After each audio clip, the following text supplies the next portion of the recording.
This is it. This is the final battle, and no one is safe. Heroes will fall, the fate of an entire timeline hangs in the balance, and for the first time, Apocalypse is the one in the crosshairs.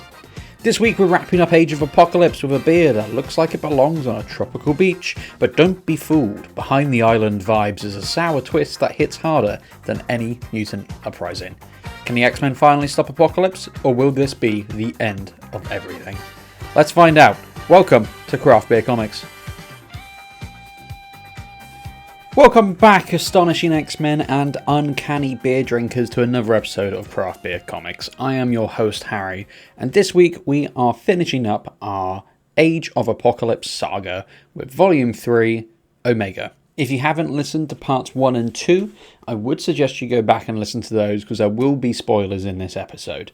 I haven't done too many spoilers in episodes 1 and 2 of this saga, but this is the finale, and it would feel kind of weird to not talk about it in depth.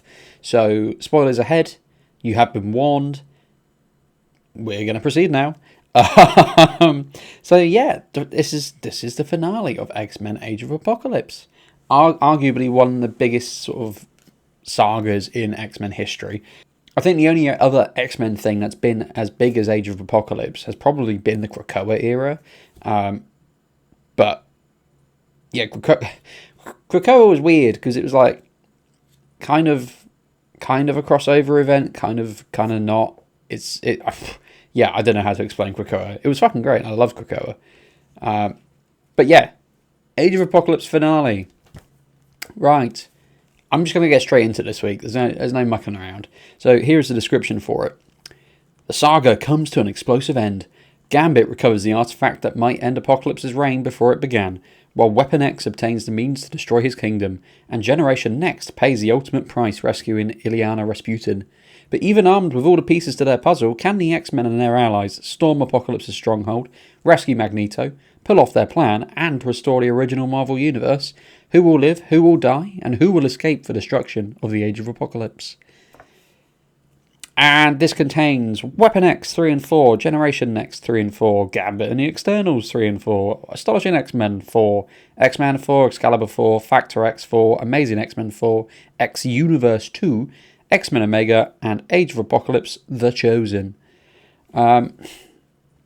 This is great. This volume's great. It just continues the greatness of the past two volumes. It's, like I said in episode 2, it's rare to have a winner, like, number one, a winner first volume, and it's rare to have an equally good second volume, but then to have an equally good third volume, that's crazy. That's crazy. Like, I've never experienced that. Usually there's like a dodgy volume, especially with 3.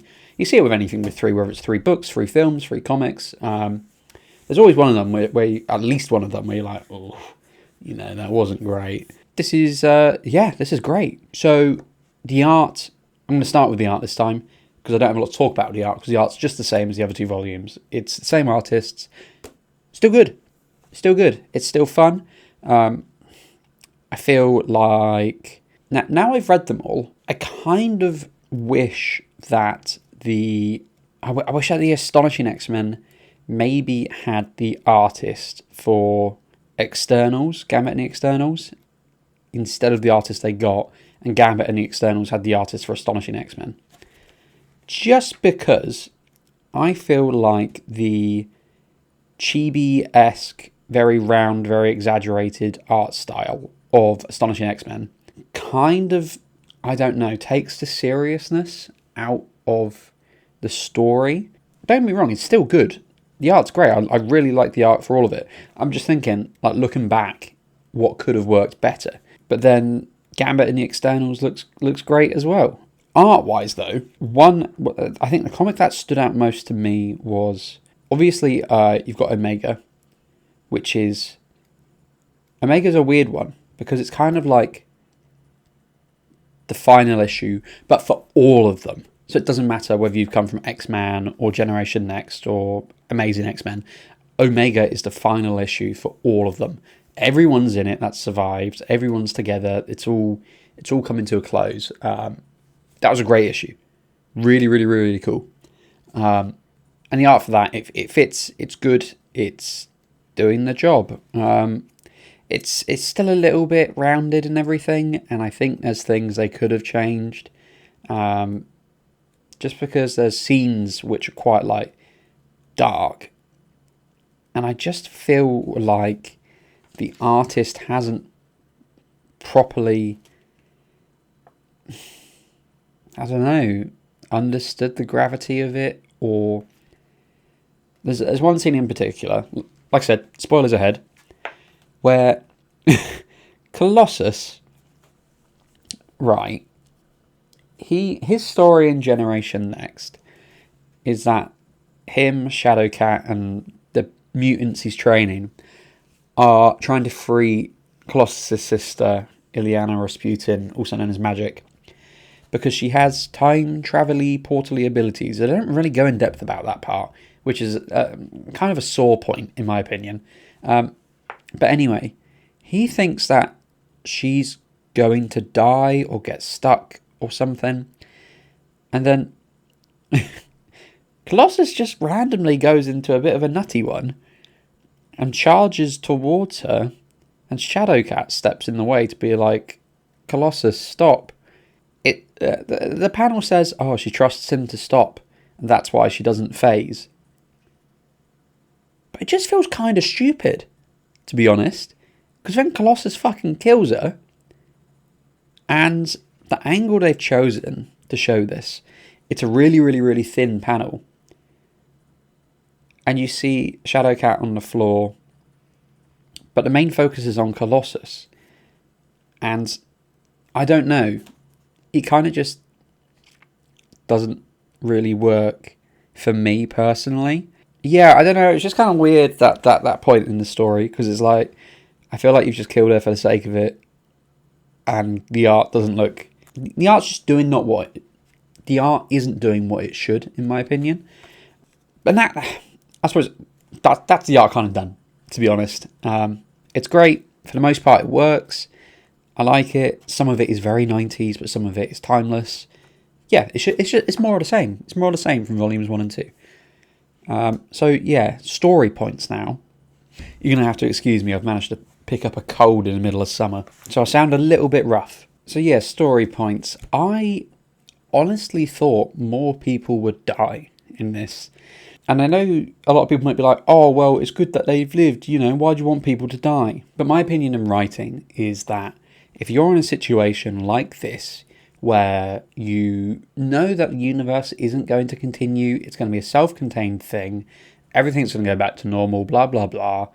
You never, at this point, I didn't think they were going to be returning to this universe. Everyone's free game, in my opinion. And having lots of people die, or big hitters die, you can get away with that now, because you don't have to, try and fix it later down the line. If you're the writer for a Fantastic Four comic and you kill Mr. Fantastic, you've got to find a way to bring him back at some point, because that's just what's going to happen. You see it all the time, Doctor Doom dies, comes back. Green Lanterns, they die, they come back. Blue Beetle is a really good example. Specifically the second Blue Beetle, Ted Kord. He died in this massive event, and it was a big shocker, and it was a turning point for a lot of writing and character arcs and everything else in the DC universe. He's just back now, just floating around, just randomly dipping in and out. And it's what takes away that massive impact of his death. So, yeah, with Age of Apocalypse, you can just do what you want. You don't have to worry about all that mucking about later down the line in a couple of years. But out of the people who die, you got Shadowcat, she dies. Colossus dies for some reason. He gets hit in the back by Gambit and then just goes down. And it's kind of like, is that really how this is going to play out? Gambit's going to throw something at him and he's going to go down? I don't know. It's bizarre. But he dies. Jean Grey dies. That death's kind of cool because it alludes to the Phoenix. But obviously in this universe, she doesn't have the Phoenix Force. So she just dies. Apocalypse, I think he dies. Funnily enough, Morph doesn't die.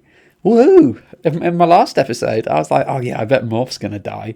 He's too friendly to not die. But he's fine. He doesn't die. yeah, there's just like a lot of people that survive. It's kind of odd. Also, this comic really portrays Gambit as just a bit of a bitch boy. Like, everyone pretty much completes their mission and is like, woohoo! And then there's Gambit, who's the only one that's fucked it, to be honest. Like, completely fucked it. And it kind of feels like, I don't know, he had a very capable team. I understand that plot point wise, he gets betrayed by a teammate and they steal Magneto's baby and he has to give him the crystal for that reason and blah, blah, blah, blah, blah. But it I don't know, Gambit just seems like a bit of a wimpy little incel in some regards. I don't know if incel is the right word, but like he's not, I don't find him likable in any way. And I know that you have to like, well, I know that not every character you're gonna like. That's just the way things go. But considering he's the main character in his little side quest, I guess. It's called Gambit and the Externals. It's not just called Externals. You think they're trying to make him a bit more of like a lovable rogue type of thing, maybe. Or a leader in some aspect, or a backstabber or whatever. But he doesn't really seem to fit into any specific slots. He just feels like a bit of a wuss character. I don't know. I don't like it. I don't like it. One story point I did like, which kind of took me by surprise, Generation Next. I didn't particularly like it in volumes 1 and 2. I didn't like hate it or anything. I just wasn't really gelling with it. I found it a little bit messy to look at. Story points were a little bit unclear. But in this one, I kind of got behind it. Like, I got used to the art. I got used to the storytelling. You know, it does lean more into the fact that these are teenagers being trained up. They're not X-Men. They're not, you know, they're not your Scott Summers. They're not your Wolverine. They're not your Jean Grey. They're complete rookies. And there's a plot point where Generation Next, bar Colossus and Shadowcat and Magik, are all trapped inside this massive facility. And they need to be saved. And Colossus obviously gets his sister out. And then he turns around to go and help the rest of Generation X. And he just leaves them. He makes no attempt to help them. Like, the doors close and he just sort of falls on his knees. And he's like, well, call it a day then. There's none of this, like, heroic, I'm going to go in there and save them. I'm Colossus. I'm going to, you know, beat the living daylights out of them. It's just, yeah, nah.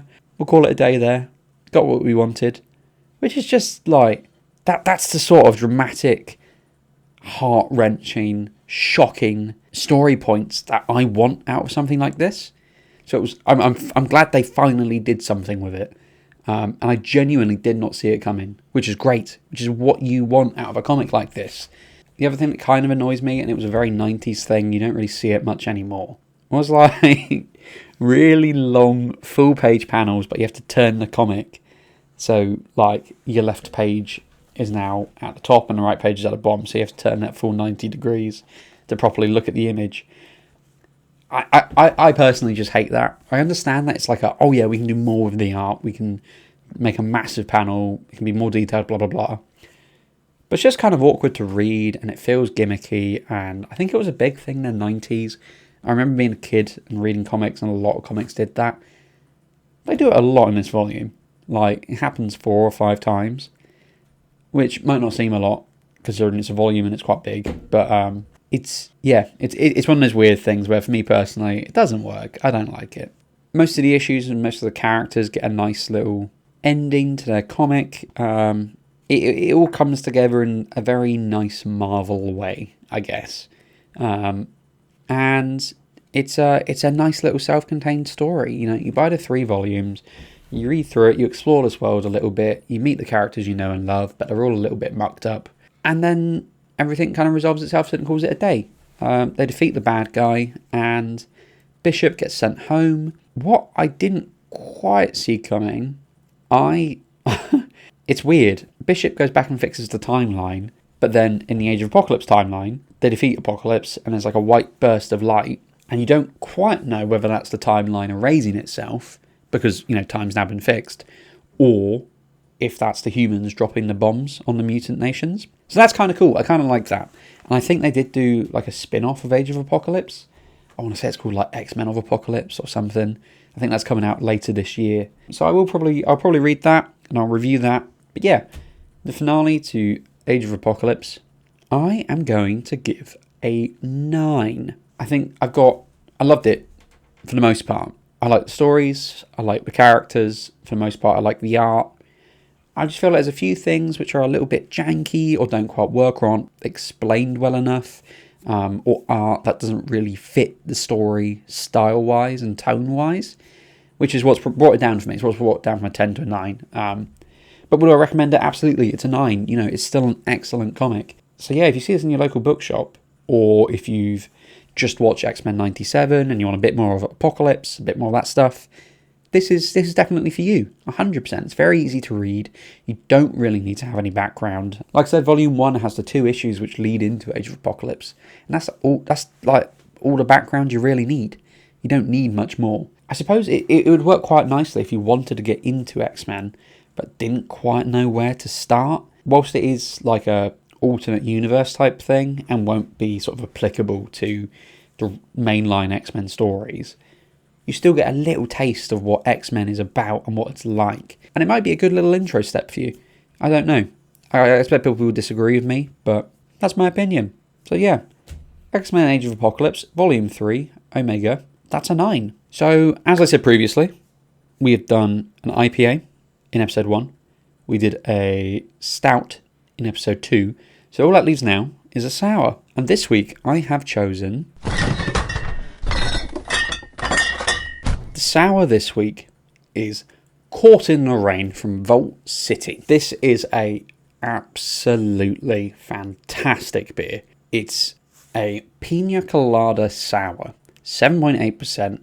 The can is 440 millilitres. It's just an absolute banger. I don't know how else to describe it. This is one of my favourite sours of all time. Yeah, you know what? It's one of my favourite beers of all time. Full stop. It's just absolutely amazing. It's smooth, it's easy to drink, it's got those tropical flavours that are really, really prevalent, but it's still got that tangy, sour sort of feeling you get on your tongue. But it's not so sour that you're going to throw up. It's great. It's so good. And it tastes like the classic cocktail. And it doesn't taste like a bad cocktail either. This is the funny thing. I've had actual pina coladas which taste worse than this pina colada sour. It's incredible. It's really, really incredible. And usually with these things, they go, oh, I'm pina colada flavoured. And all you get is the pineapple. There's no coconut. There's no smooth, like, almost milky texture to it. But with this, you get the pineapple and you definitely get the coconut. It is amazing. And the fact that they've managed to get that coconut flavour is really, really impressive. I think that's because with Vault City, they seem to put a lot of love and care into each beer they release. So weirdly, with this episode, I'm going to have a little look at this one. I mean, I'll just run through a list of other beers they've got. I'm not going to review them properly, but I'm just going to list them because it's amazing what they come out with. So this one, the Caught in the Rain tropical beer, well, tropical sour. It contains water, malted barley, oats, pineapple, coconut, hops, and yeast. Obviously, allergens are the barley, the gluten, the oats. But if you notice, the ingredients actually contain pineapple and coconut. It's not like, oh, we've got hops that have a pineapple-y fart in your mouth vibe afterwards. It's actual pineapple and it's actual coconut. And that's how they're doing it. That's how they're getting these amazing flavours in this beer. And other beers, I think, do just rely on hops to carry it. Or they use, flavourings or essence to try and do it. But this one uses actual ingredients and it pays off. It is incredible. And I cannot recommend this enough. This one, Caught in the Rain, is a 10. It's a 10. That's a 10.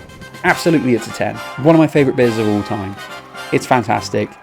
It's a pina colada sour. And my God, is it sour. And my God, is it a pina colada. 10 out of 10. That's a 10.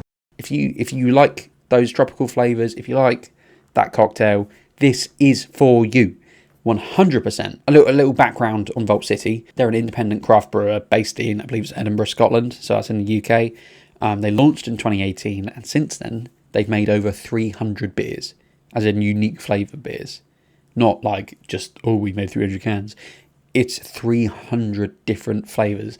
That is insane. Now, let me read out some of the beers they've got. So they do sours, and then they do stouts as well. Just something to note before going on.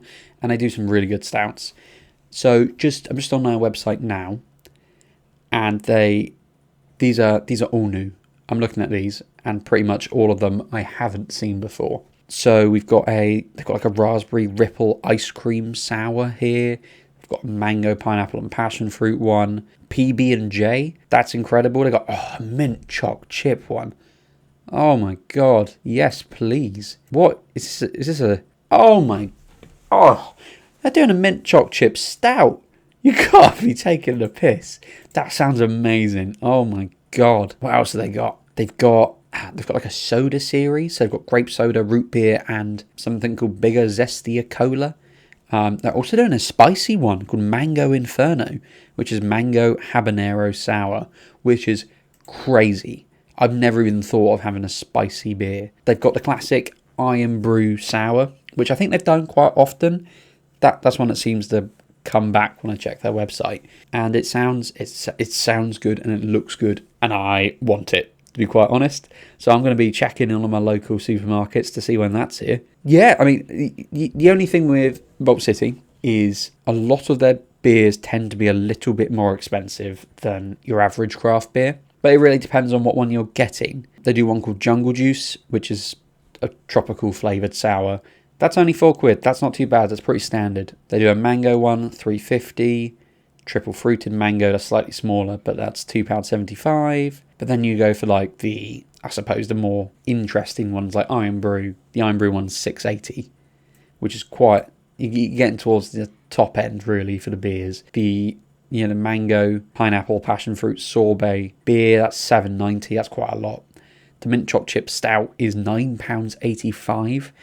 And you might hear that and go, cool, I'm not paying that, no way. And I think that's kind of understandable, but what you've got to remember is these beers from Vault City are some of the most incredible beers you will ever have. And that £9.85 will be absolutely worth it. Also, it's an Imperial Stout. Imperial Stouts are always more expensive. And I mean, you're not only getting a great stout, you're getting a great stout with amazing flavours in it that you wouldn't probably get anywhere else. So don't let that put you off. Visit Vault City. They've got a website, vaultcity.co.uk. You can order your beers from there. You can learn more about their tap room. They do vouchers. You can get stock lists. They got merch. Go check it out. Buy yourself a couple of beers. You will not regret it. Vault City, top-notch brewer. If you do want to learn more about the tap room, over on my other podcast, Yeah, What of It, me and one of the co-hosts, Kian, will be going up to the We Vault Tap Room in Edinburgh at some point this year, I hope. So if you want to hear a little bit more about that, listen to our adventures, see what we think of it, head on over to Yeah, What of It podcast and give it a little subscribe, give it a listen, and keep your eyes out. So that's it. That is the end of our Age of Apocalypse saga. I really, really hope you've enjoyed it. I haven't done anything like this before on the podcast. I know it's still an early podcast, and I haven't had a lot of time to do things like this. But I just thought with, X-Men 97 Season 2 coming, Apocalypse is the main bad guy in that, it just makes sense for me to check out Age of Apocalypse, and I am so glad that I did. Age of Apocalypse, Volume 3 Omega, finishes off the entire story of Age of Apocalypse. Every little side quest is neatly tied off with a bow, there's not really any loose ends, and it is over. Bosh. Full stop. Is it satisfying? Yeah, for the most part, it's a pretty good ending. Do I think they could have been darker? Do I think they could have done more? Absolutely. But also, it was the 90s, it was a different time, doing things like killing off everybody and making things horrific wasn't necessarily the Marvel way. But, times have changed. I think they've learned from the 90s. And maybe we'll check out some other storylines which are a little bit darker, which are a little bit more grittier, and give us more X-Men than we can handle. That's a 9 from me. If you see it in your local comic book shop, if you want to get more of a fix of Apocalypse and his evil doings, then this is for you. The beer, Pina Colada Sour from Vault City, that's a 10. One of the most delicious beers I've ever had in my life. More pineapple-y and coconutty than an actual Pina Colada. A little bit more expensive, but worth every single penny. It's a 10 on this special little sour. As I say at the end of every single episode so far, this podcast is just me. It's just me. There's no secret funders. There's no Stephen Bartlett's. There's no I don't know, Alan Sugars or Donald Trump's backing this podcast with money. It's just me by myself. Does that show? Probably. I don't know. But any subscribes, any likes, any comments, any recommendations on beer, comics, storylines, bucket film, TV, let me know in the comment section below, and I will think about checking it out. Thank you very much for listening to another episode of Craft Beer Comics. Remember to like, subscribe, share with your friends, and I will catch you on the next episode.